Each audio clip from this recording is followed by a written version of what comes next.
আসসালামু আলাইকুম রহমতুল্লাহ। আমরা আজকে রওনা হলাম হজরত হাজী শাহ শরীফ জিন্দানি রহমতুল্লাহ আলাইয়ের মাজার শরীফের উদ্দেশ্যে। সকলে আমাদের সাথে থেকে সাপোর্ট করবেন এবং দোয়া করবেন। এখন চলে আসলাম আমরা গয়টা ব্রিজে ব্রেক দেওয়ার পরে একটু সময় দাঁড়াইছিলাম আর কি।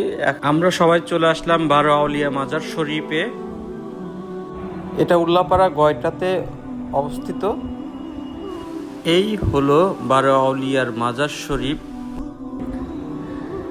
আবার রওনা হলাম গয়টা থেকে সিমলা, এটাকে বলে সিমলা গ্রাম। আমরা সিমলার ভিতর দিয়ে আর কি যাব। গয়টার পরে সিমলা, সামনে সিমলা ব্রিজ।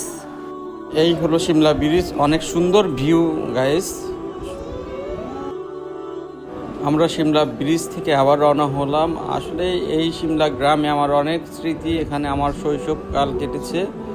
আমার বড় ভাই বিয়ে করেছিল এই গ্রামে, মকবুল মাস্টার মেয়েকে। ছোট ভাই মামুন কিন্তু অনেক দুষ্টুমি শুরু করে দিয়েছে। একবার পিছন দিয়ে এসে গুঁতা মারে, আর একবার দেখা যাচ্ছে যে সামনে বাইক নিয়ে টেনে চলে যাচ্ছে। কি যে একটা দুষ্টুমি শুরু করছে। মাঝ রাস্তাতে এসে আমরা বৃষ্টির কবলে পড়লাম। এখানে আমার প্রচণ্ড বৃষ্টি হচ্ছে, আমার বাইকটাও অনেক সুন্দরভাবে ভিজতেছে, দেখেন আপনারা। আবার রওনা হলাম আমরা বৃষ্টি শেষে, তাও গুড়ি গুড়ি বৃষ্টি হচ্ছে এখানে। আপনারা সাথে থাকুন আমাদের। আমরা আজকে আপনাদেরকে দেখাবো হজরত হাজী শাহ শরীফ জিন্দানি রহমতুল্লাহ আলাইহের মাজার শরীফ কীভাবে উল্লাপাড়া থেকে যেতে হয়। আপনারা সাথে থাকেন।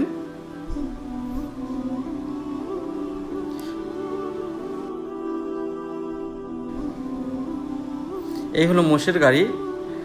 এটা অনেকদিন পরে দেখলাম আমি, আপনারা জানাবেন। অবশেষে আমাদের গন্তব্যস্থল হজরত হাজী শাহ শরীফ জিন্দানি রহমতুল্লাহ আলাইয়ের মাজার শরীফের গেট এটা। এখন আমরা প্রবেশ করব ভিতরে। আপনারা আমাদের সাথে থাকুন। আমি এবং আমার বন্ধু রুবেল, আমরা দুজন ভিতরে প্রবেশ করলাম এবং আপনাদের একটু মাজার শরীফটা একটু আশেপাশে দেখাচ্ছি, একটু দেখেন আপনারা কেমন। আমি, মামুন, রুবেল আমরা গোসল করে ফ্রেশ হয়ে পরিষ্কার পাক পবিত্র হয়ে মাজার শরীফের দিকে এগিয়ে যাচ্ছি। আমরা এখন মাজার শরীফে প্রবেশ করব, সাথে থাকুন। আপনারা দেখছেন অনেক সুন্দর শালিক পাখি মাজার শরীফের ভিতরে, অনেক সুন্দর। আমরা হাঁটতেছি, উড়ে যাচ্ছে।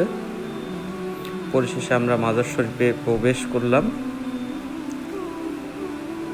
2 রাকাত নফল নামাজ, কিছু ফাতিহা শরীফ পাঠ করে আমি, রুবেল এবং মামুন আমরা মোনাজাত শুরু করি এবং সকলের জন্য দোয়া করি মহান রব্বুল আলামিন আমাদের বাংলাদেশের উপর যেন খাস রহমত এবং বরকত দান করে এবং আমাদের সকলের পরিবারকে যেন সুস্থ রাখে, ভালো রাখে। আসসালামু আলাইকুম।